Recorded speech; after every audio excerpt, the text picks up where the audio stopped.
We are here again with Ramona Zabriskie, marriage educator, author, and expert. I just love Ramona.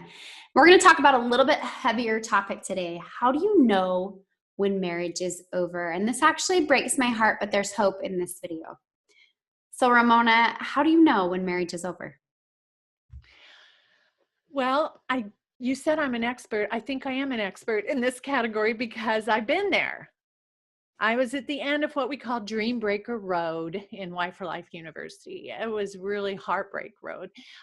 We were 4 days away from divorce court. We'd been separated for 6 months, and we were 4 days away from divorce court when we reversed our trajectory and took another shot at it. And it's now been 40 years since then. Oh, I love So this story. even though you may feel like, is this the end? It could very well be. I'm not imposing my experience on you. I just believe that women should explore and learn all they can about their power as women to impact and affect the relationship before they make that final decision. So let me tell you how you're feeling if you're at the end or close to the end, so that you know that how deep water you're in. You may not need that particular clarification.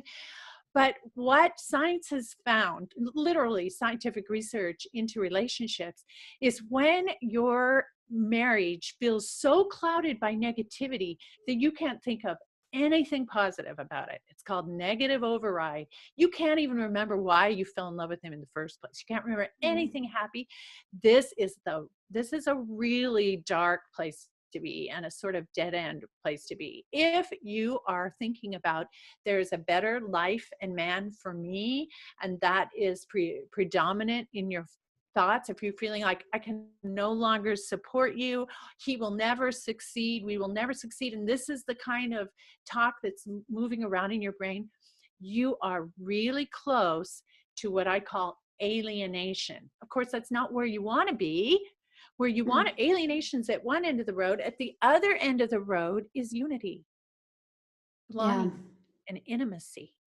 So there literally is a predictable pattern for relationships where you can see that they're moving closer and closer and closer to alienation, or closer and closer and closer to that unity and intimacy that we all really want. And when you can see that whole spectrum and pinpoint where you are at, there is the possibility, with some education and re-education, if you will, and determination, you literally can, in most instances, turn yourself around and go the other direction the way you want to go. So there is hope in this message. I hope there really is hope that you can identify, and I hope that you'll look at my free lesson on this very thing, and you can assess where you're at in the progression of your marriage, one way or the other. You know, Ramona, I think you're living proof of that hope. And I love this tool that she referenced of an assessment that you can take and evaluate where you're at on this road or this path and the steps to get where you'd like to go. So thank you so much, Ramona. I'm happy to share if it helps, and I find it often does. So that brings me a lot of joy.